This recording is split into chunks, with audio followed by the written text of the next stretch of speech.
videos to do for the internet.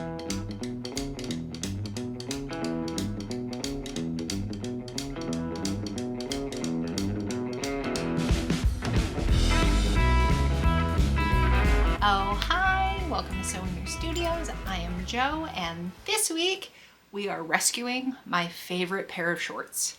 These have been in my recycling bin, my upcycling bin, I suppose, for years. They were my favorite shorts for years. I bought them secondhand and I wore them to literal shreds. As you can see, the pockets are starting to come off. The butt is absolutely shredded. The bottom front hem looks insane. That may have to be dealt with down the road, but for the time being, I'm not super worried about that part. I can cut that off and add some kind of trim to it if need be, because I don't necessarily want these shorter, but they're just really nice high-waisted shorts and I like them a lot. They're very comfortable and it's hard to find good denim shorts. I think I thrifted these probably like 12 years ago. Yeah, it's getting into warm weather. I'm wearing shorts today with some tights underneath. Tights that immediately shredded, but my friend Samo was saying that shredded tights with the little hearts on it really feeds her emo soul. I was like, you know what? Given the rest of my outfit today, we're just gonna go with it. Anyways, I'll yap a little bit while I do a time lapse, but I'll explain what I'm doing to prep these shorts before I start doing what I'm referring to as chaos stitching. Anybody remember that from like a forever old Threadbanger video?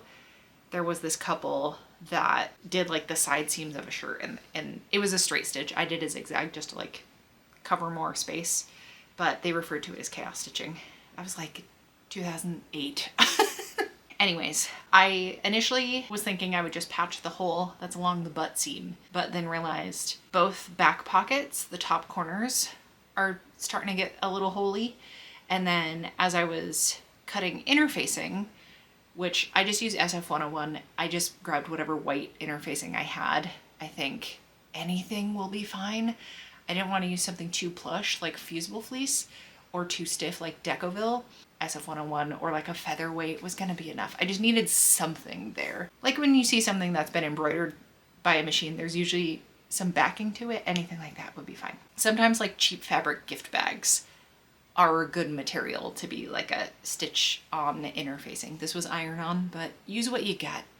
Even if you have scrap denim, that'd be fine. Any kind of fabric would have worked for this. I just wanted to color match as much as I could, and these are pretty pale denim shorts, so white was the move. But before I added that to any of the holes, I also unpicked the pockets and then the belt loop because I wanted to like not have to work around any corners and it was going to reinforce it better because the attachment point was the problem. Wanted to unpick it and then reattach it afterwards.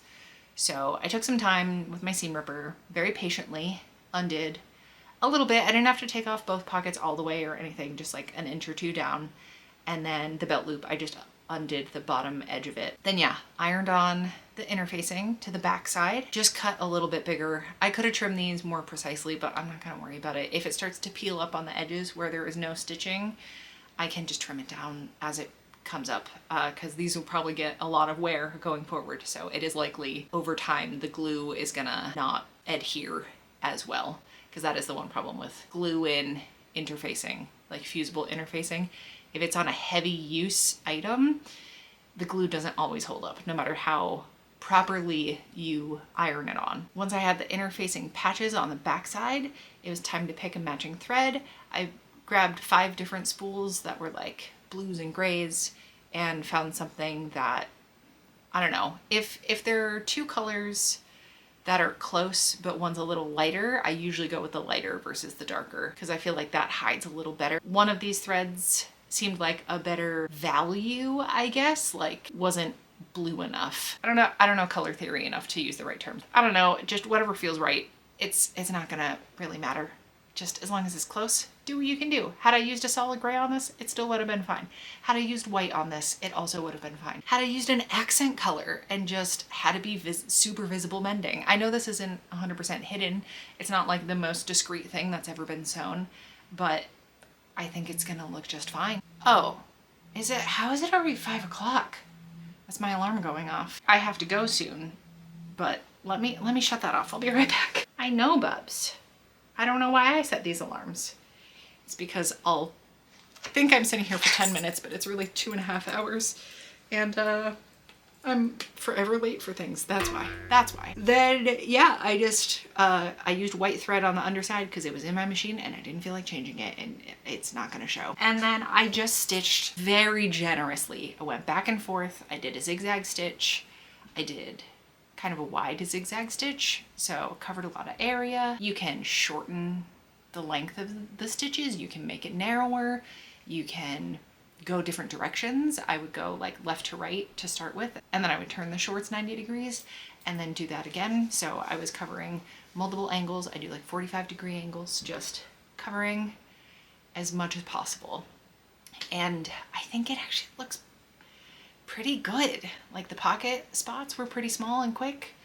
The big patch, I just did a bunch of really close rows that overlapped a bit going parallel to the seam.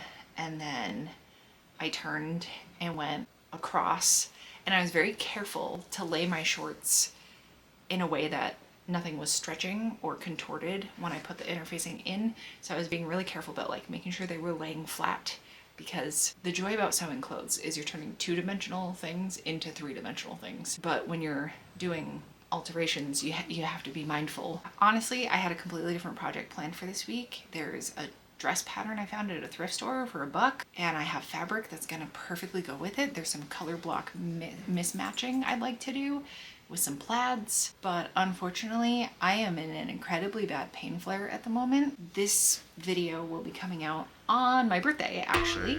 I don't remember how old I'm gonna be. 36. I'm gonna be 36. I like that number because it's 6 squared, and I like the squared numbers, specifically 16, 36, and 64. Squared even numbers, I suppose. 4 times 4 is 16, times 4 is 64. I like those two the most. 36 is a nice in between.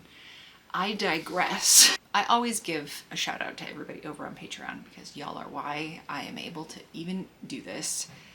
Things have been particularly rough with the business, to be honest. I don't think I'm going to be able to handle many markets this year. And I am working on getting an online shop set up. I have stuff. I have inventory. Oh boy, Bert needed to be rushed outside. He's fine. There's just definitely a different brain operating the back end on that poor dog. So it is always because of everybody over on Patreon that I'm able to do this. What a way to do thank yous on here. March is my favorite month though, because I make a DJ bog troll. By the way, y'all are bog trolls. If it's been a while since I've mentioned that, we are all bog trolls. And so every year for my birthday, I've been making a mix CD. So it's the DJ bog troll birthday party playlist. Always some kind of theme to it. Some are a little more extreme than others. And to be honest, I have always put a tremendous amount of time into curating playlists and making sure each song flows into the next, and that I have the version off of this album versus this other one.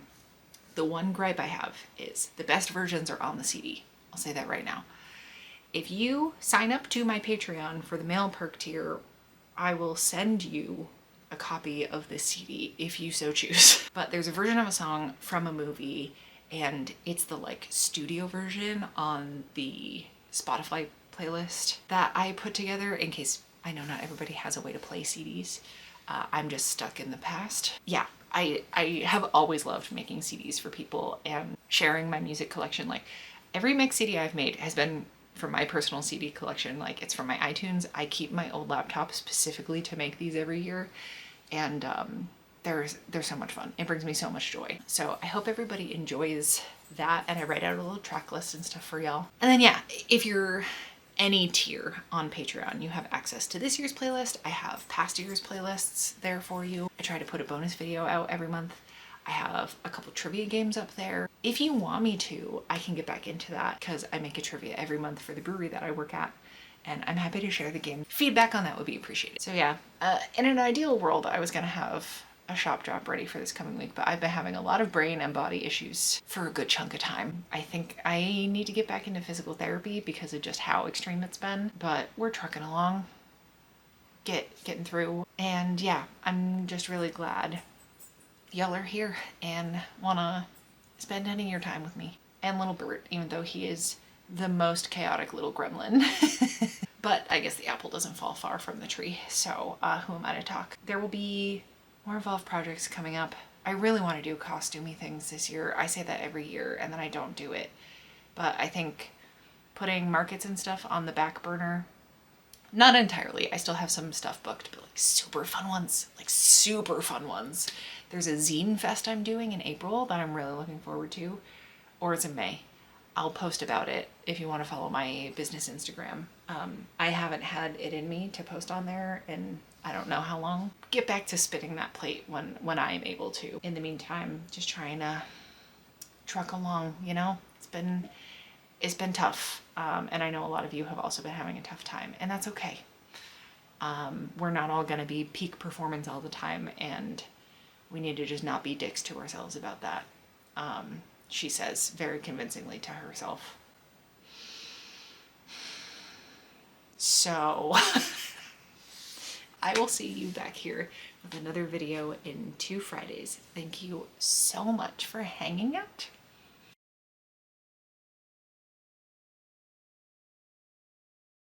I just stepped on this with my shoe, so I ripped it open a little bit more. Whoops.